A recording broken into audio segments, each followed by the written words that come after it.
Alright, welcome. In this video, I want to respond to one of the narratives that's out there in the dog training world by way of exercising your dog, finding a outlet for your dog as that being the solution, okay, is the reason why it is that your dog is misbehaving, why your dog is destructive, tearing stuff up. That's the solution to, again, give your dog something to do, an outlet, get the energy out of your dog. Again, all those different ways to describe a way forward. That is simply a matter of exercise, those type of things. But here's the problem. Okay, I talk about, you see a lot of trainers putting this out as a solution. And the problem by way of appearances, okay, and again, I really encourage you to think about this, because what you'll find is that this will never work, okay? When I talk about, why it is that people still have a relationship problem, even though you're, exercising your dog, doing all these things to try to get rid of the dog's energy. And in fact, when you engage that way, your dog will seem better at a certain point of the exercise, of really letting the dog really run it out, and then you'll be like, well, this dog's pretty compliant for like that kind of window of time when you're engaging exercise that way. Because here's the thing, okay? We talk about your role in the relationship. Okay, I talk about the core ingredients, okay? Speaking the right language, okay? And this will play into just like, the parenting style itself, by way of how a parent is interacting with, okay? The role of influence, how that lines up through a intentional interaction-based approach. But again, those core ingredients coming online that way. Versus, find your dog a job, exercise. You'll see trainers just don't care. Dog's out in front of you. Let a dog be a dog. You see these trainers engaged in that way. It's absolutely ridiculous. Because here's the thing. Again, that's why I keep bringing this over to the parent example. Once a child has become selfish, with a selfish child, here's how you want to line all these narratives up. The selfish child example. Absolutely, you could wear your selfish child's butt out. Okay, you could engage in all sorts of activities and exercise. Getting a child to engage that way, and at the point of the exercise part of it, okay, when they've engaged in a certain activity, it could be like a marathon, whatever it is you choose to do. At that same type of window of time scenario, at the point of of exercise, they're going to seem more compliant, right? Changes their focus, right? They're engaged in exercise because they're like, hey, I'm exhausted, and you're like saying, hey, as a parent, at that moment that you choose to kind of enter into that activity, at the end when they're all wore out, they're going to be like, they're very agreeable, because guess what? They're wore out. Okay, they're like, okay, sure, I'll do it, because I'm just like, I'm tired, man. I'm just like exhausted. But here's the thing, after they've had some rest, they've had something to eat, they got their energy back, right? They're is just as big a brat, okay, as they were prior to, because that's the problem. Okay, it's not just about exercise. Okay, it's about relationship. Okay, it's about extends beyond just an activity. Okay, it's about depth of that connection through to the relationship itself. And so again, just like dogs are social animals. Yeah, you can wear their butt, engage in exercise. Don't get me wrong, dogs need exercise. Okay, that's not the point. The point is exercise alone, independent of everything coming together through how dogs connect with us that way, the relationship part of it, isn't going to fix it. Okay, it just will appear to, within that type of window of time when the dog is wore out, the dog's going to be more compliant, because that's the point. They're wore out.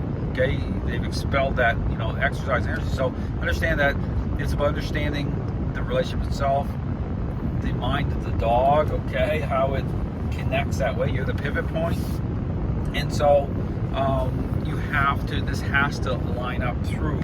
I talk about interaction based, how you connect that way. It's got to come together, okay, the right way. The intentional process, those core ingredients I talk about, have to come through the right way to speak the right language. Okay, it's not a verbal language, it's a relationship, okay? And so, yes, of course, dogs need exercise, but here's what I tell people. When you're, say, even, walking your dog, okay, and then again, you bring the methodology online because it's about relationship, okay, it's about those core ingredients coming together through the right interaction. The interaction part of it becomes the focus, okay, in a very specific way. And so it's not about moving faster, okay, to expel energy. It's about the right language through the method. So this is something to think about. I would encourage people, don't buy into these themes, because what's happening here, to really think about this, because this ideology, this idea that trains a learning-based exercise with, what treats as core ingredients are missing. Okay, they're not coming in the right way, at the right level, the right way, and so there has to be. These trainers are trying to present in a different way. It's all deceptive. It's all appearance-based. So you'll hear things like exercise, right? Because that's the way to try to compensate. Okay, to try to put out a narrative to make it appear as if it's getting better within the certain window. That's why, again, same thing holds true with certain concepts. It's just called counter conditioning, using treats to gain agreeableness. Yeah, it's agreeableness, but again, out of context, okay?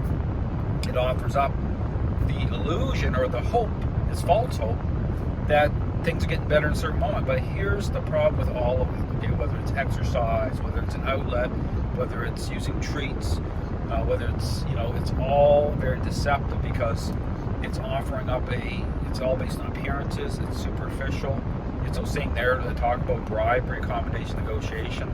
Always keep those in your hip pocket, because these trainers, what they do is, it's like a rigged game, okay? They're playing all angles here to try to, market this ideology, trying to give, trying to convince you that it's real, that you can buy into it. It's how they package it up. They're exploiting everything. They're working all the angles, but there's no depth. Okay, understand that, because those core ingredients I talk about, they're the missing ingredients. Okay, they're the things that aren't there, because the only way for them to come in the right way is through the right method. What's the right method? Okay, interaction based. Got to line up properly. So my encouragement is, see all these trainers. I watch the videos. I watch it. It's a joke. Right? The dogs are walking out in front. Well, of course, the dog's going to seem more agreeable when you follow that path, because you're following the wrong path.